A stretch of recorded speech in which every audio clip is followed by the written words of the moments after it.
Welcome to our series, Seeking the New Poetry.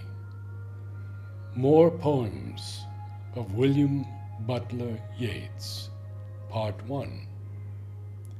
Eighth pleads with the elemental powers. The powers whose name and shape no living creature knows have pulled the immortal rose.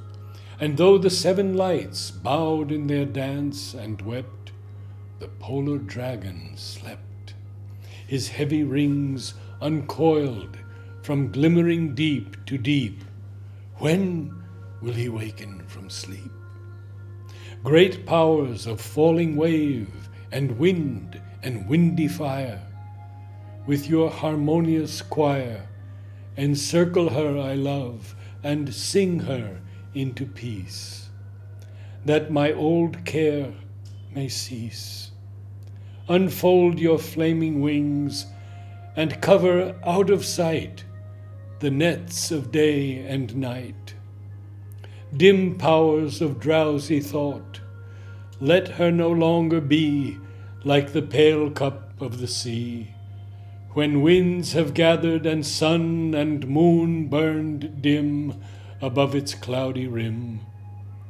But let a gentle silence wrought with music flow, whither her footsteps go.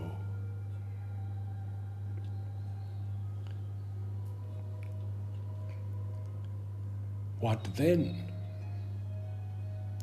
His chosen comrades thought at school he must grow a famous man. He thought the same and lived by rule, all his 20s crammed with toil. What then? Sang Plato's ghost. What then?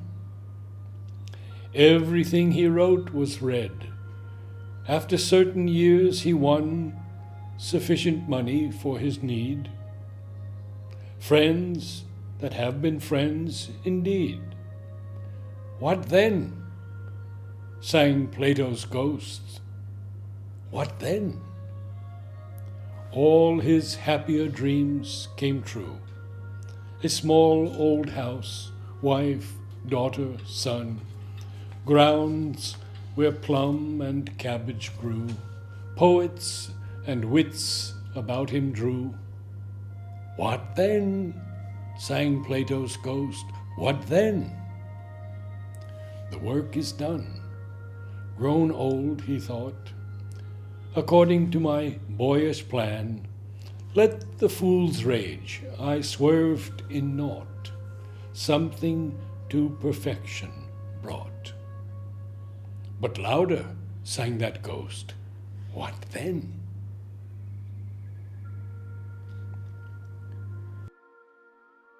Where my books go, all the words that I utter, and all the words that I write, must spread out their wings untiring, and never rest in their flight, till they come where your sad, sad heart is, and sing to you in the night, beyond where the waters are moving, storm-darkened or starry bright.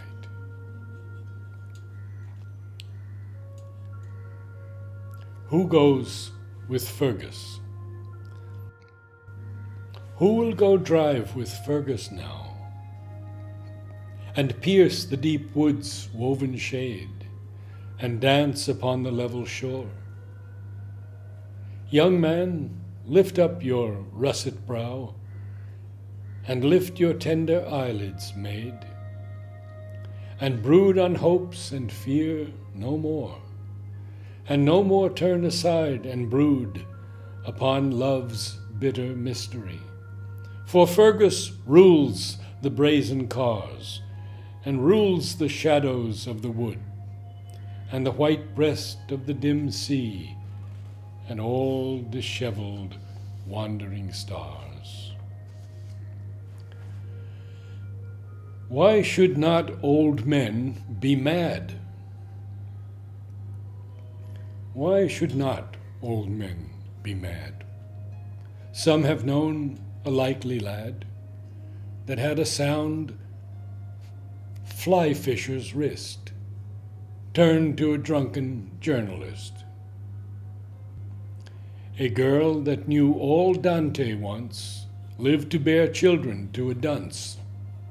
A Helen of social welfare dream climbed on a wagonette to scream.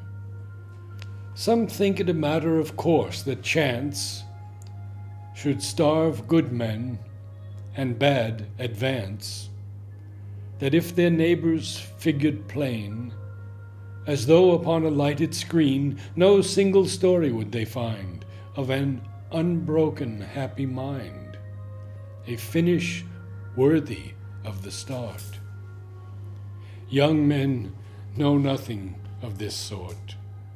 Observant old men know it well, and when they know what old books tell, and that no better can be had, know why an old man should be mad.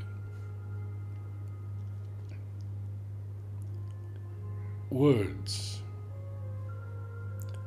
I had this thought a while ago. My darling cannot understand what I have done, or what would do in this blind, bitter land. And I grew weary of the sun, until my thoughts cleared up again, remembering that the best I have done was done to make it plain.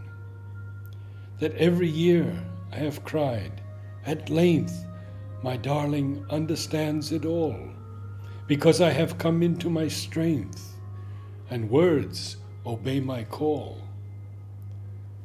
That had she done so, who can say what would have shaken from the sieve?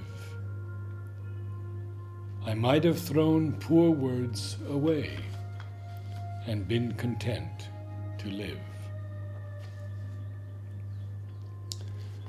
The lamentation of the old pensioner. Although I shelter from the rain under a broken tree, my chair was nearest to the fire in every company that talked of love or politics, ere time transfigured me.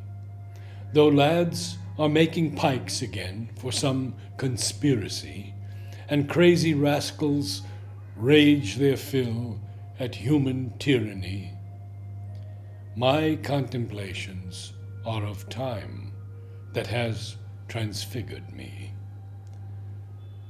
There's not a woman turns her face upon a broken tree, and yet the beauties that I loved are in my memory. I spit into the face of time that has transfigured me.